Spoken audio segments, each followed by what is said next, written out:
As I said, I fell asleep without noticing it, and even somehow continuing to turn these matters over in my mind.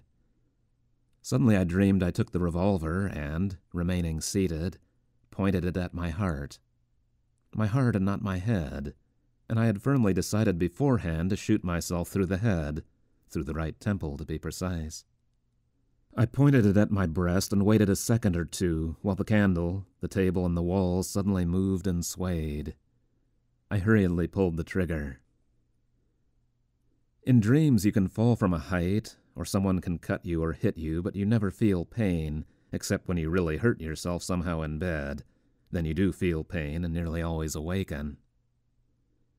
It was so in this dream of mine. I felt no pain, but it seemed to me that after the shot everything was shaken inside me and everything suddenly faded and it grew very dark around me.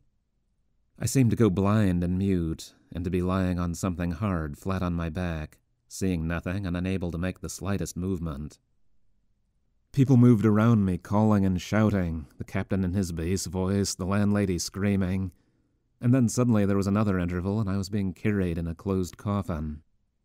I felt the coffin swaying and reflected on this, and suddenly I was astonished for the first time by the idea that I was dead, quite dead, that I knew this and had no doubt about it, that I could not see or move, and yet that I could feel and think.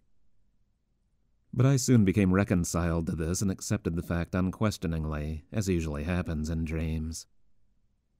And then they buried me in the earth. They all went away and I was left alone, absolutely alone. I made no movement.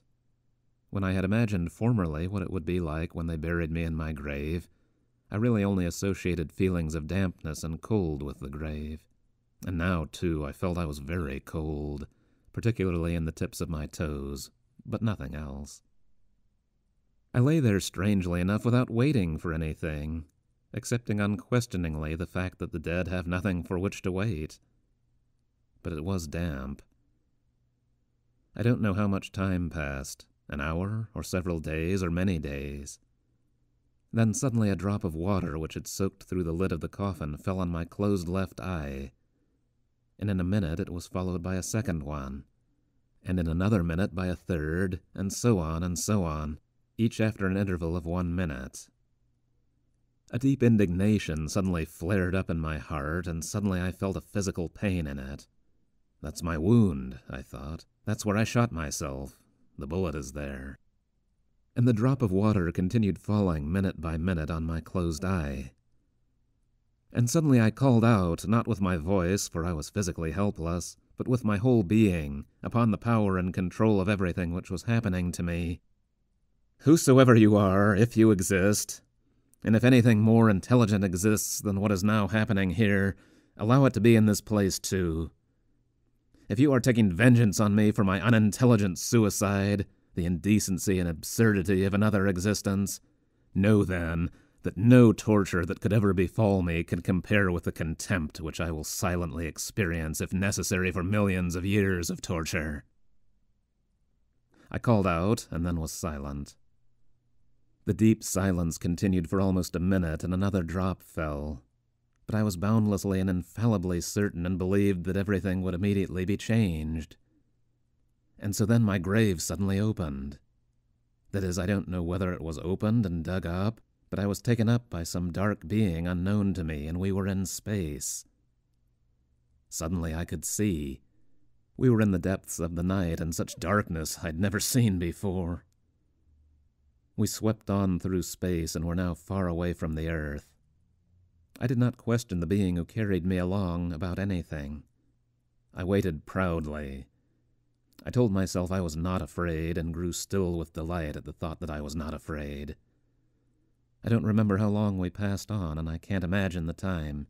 Everything happened as it always happens in dreams, when one leaps over space and time and the boundaries of existence and of the mind, stopping only at points about which the heart muses.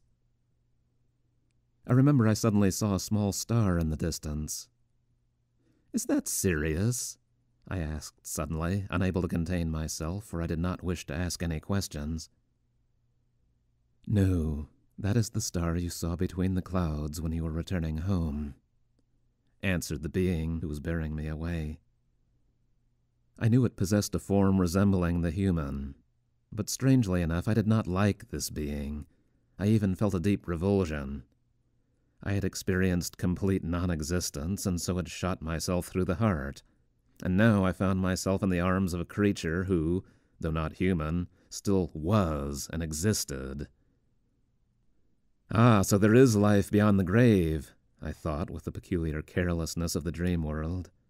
And if I must exist again, I thought, and live again by the desire of some unalterable will, I do not want to be conquered and subjected. You know I fear you, and therefore you despise me, I suddenly told my companion, unable to refrain from making the humbling question which contained the admission, and experiencing this humiliation in my heart like a pinprick. He did not answer my question, but I suddenly felt that I was not despised, and that I was not being laughed at, that I was not even being pitied, and that our journey had a goal, an unknown, mysterious goal which concerned me alone. Fear increased in my heart. Something mute but tinged with suffering communicated itself to me from my silent companion and pierced me. We sped through dark, unfathomable spaces. I had long ceased to see the constellations to which my eyes were accustomed. I knew there are stars in the heavenly regions whose rays reach the earth only after thousands and millions of years. Perhaps we had passed those spaces. I waited for something to happen in a terrible, heart-destroying depression. And suddenly a well-known and extremely powerful feeling shook me. I suddenly saw our sun. I knew this could not be our sun, giving life to our earth, and that we were separated from our sun by a boundless space.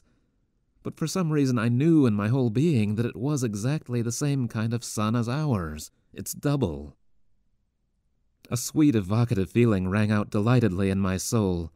The native power of light, the same which had given me birth, found an echo in my heart and resurrected it, and I experienced life, the former life, for the first time after my grave.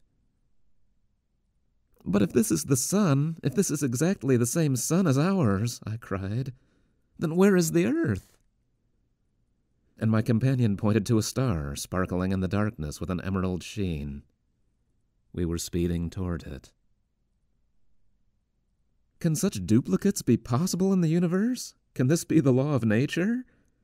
And if that is the earth over there, can it be like our earth? Exactly like? Unfortunate, poor, but dear, and always beloved, giving rise to the same tormenting love of itself even in the most ungrateful of its children, as does ours? I cried, shaken by an uncontrollable ecstatic love for that former earth which I had abandoned. The image of the poor girl I had hurt flashed through my mind. "You shall see everything," my companion answered, and a kind of sadness sounded in his words. But we were fast approaching the planet. It grew under my eyes. I could already distinguish the ocean and the contours of Europe, when suddenly a strange feeling of a kind of lofty and holy jealousy burst into my heart. How can such a copy exist, and to what end? I love and can only love the earth I left, the earth on which my blood has remained, when in my ingratitude I shot myself through the heart and extinguished my life. But I never ceased to love that earth, and on the night during which I parted from it I probably loved it more tormentingly than ever before. Does suffering exist on this new earth? On our earth we can only love sincerely with suffering and through suffering. We do not know how to love any other way and know no other love. I want to suffer so that I can love. I thirst in this moment to kiss, weeping tears, that very earth which I left, and I do not desire or accept life on any other.